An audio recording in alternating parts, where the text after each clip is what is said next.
Hey everyone, meteorologist Taylor Canoost with your forecast, and we do have a lot to talk about this weekend. There's going to be two different windows when you can get outside and avoid the stormy weather this weekend. It's going to be in the morning and early afternoon on Saturday, and then again on Sunday afternoon and probably Sunday evening as well. As for Saturday's highs, it's actually going to be a warmer day with highs in the upper 80s for most of us. We'll get to 88 in Des Moines and 89 in Ottumwa. So if you're heading to the farmers market on Saturday morning, you're going to be just fine. It will get pretty warm by the latter portion of the market, but beautiful during the mid-morning hours in the 70s.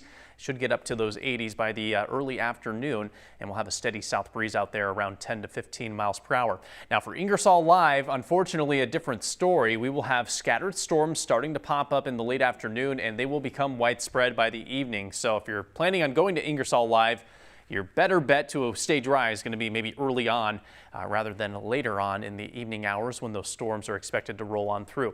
We are under a level 1 risk for severe storms tomorrow across basically all of central Iowa, including Des Moines. So maybe a few storms produce severe hail and damaging winds. That is likely not going to be a widespread issue, but it will be a possibility probably any time between 3 o'clock tomorrow afternoon into 10 o'clock Saturday evening. Again, large hail, damaging wind, the main threat. Unlikely that we see tornadoes. Flash flooding could be an isolated possibility, but not a widespread issue there either as well. So let's get to Futurecast. During the first half of Saturday, we are dry, and of course Friday night we're dry as well.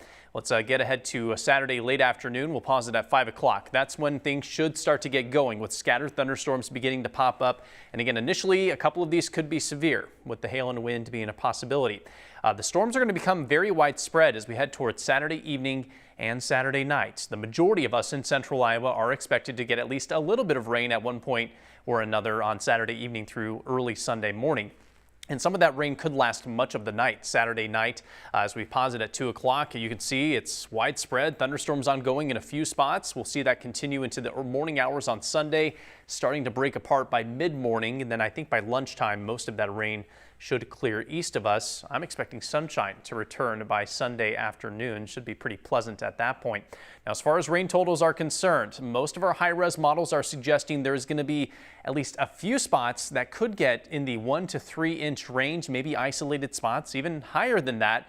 I don't think that's going to be for everyone, though. The majority of us will probably see closer to a ½ inch to 1 inch of rain, but our Futurecast model is suggesting that bullseye could be between Grinnell and Waterloo. Other models suggest it could be closer to Des Moines. So there is potential that we get some pretty heavy rain totals out of this round of storms coming our way this weekend. Now, the good news is because we are in drought, the potential for flash flooding is pretty low. This map behind me here shows how much rain we would need in a 3-hour window to produce flash flooding. And for the dark blue, it would require 3 to 4 inches of rain in 3 hours to produce flash flooding. That's quite a bit. So the chances of us seeing widespread flash flooding is pretty low, but still there is at least that chance for isolated flash flooding late Saturday into Saturday night. After that, there is an additional chance at storms Sunday night into Monday morning. This is probably going to be maybe closer to midnight Sunday night. It's not out of the question that those could be severe as well.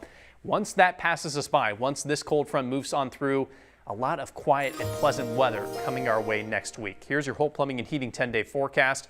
High temperatures will be in the upper 80s Saturday, Sunday, and Monday, and then drop quite a bit down to the low 80s and even the upper 70s for most of next week. As we get toward Labor Day weekend, we do start to heat back up with highs back to the low and mid 80s.